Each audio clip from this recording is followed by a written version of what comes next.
Are you a feminist? Is feminist defined killing babies and all the rest of it? But Political and that is the definition of feminist. Well, that's if you use that definition, does that include killing babies or no? That's a separate issue.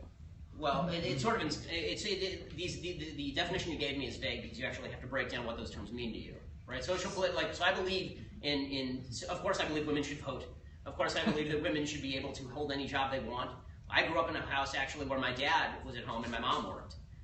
My wife is a doctor, right? And she took off a year to have our baby, so she's having it all, which is great. So, you know, in that sense, I certainly consider myself a feminist. I believe that women should be able to make whatever life decisions they see fit. That doesn't mean all life decisions are equally good, but men should make decisions they see fit, and if those decisions are bad, live with them. The problem I have with the feminist movement is twofold. One, they've decided that female equality means also that biology no longer exists, meaning that if men don't have to have babies, women also don't have to have babies even if they get pregnant, so I get to kill this thing, or I get to randomly decide it's not a human. That I find offensive. And then the other thing that the feminist movement has done, and this is where I think the feminist movement went wrong, is they made the absolutely correct point in the 50s and 60s, men act like pigs. Right? Men act like pigs, they're mean to women, they don't allow women into the workplace, all of this is bad, right? Women should be able to have all these opportunities that men have, right?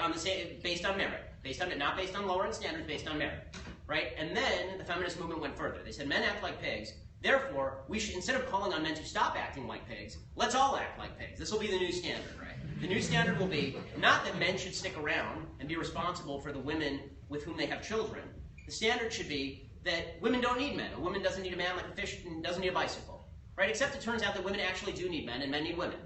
It turns out that we all need each other in a certain way, and when it comes to marriage and raising children, you certainly need your partner. You certainly need your partner. This is the problem I have with feminism. So the basic principle, of course I agree with.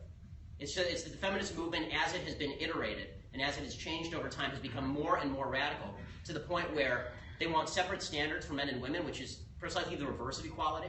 They want standards lowered for women in particular areas, which is precisely the reverse of equality. They want to say that they have extra moral authority to decide whether a human being is a human being or not just because you're a woman, which I find utterly offensive.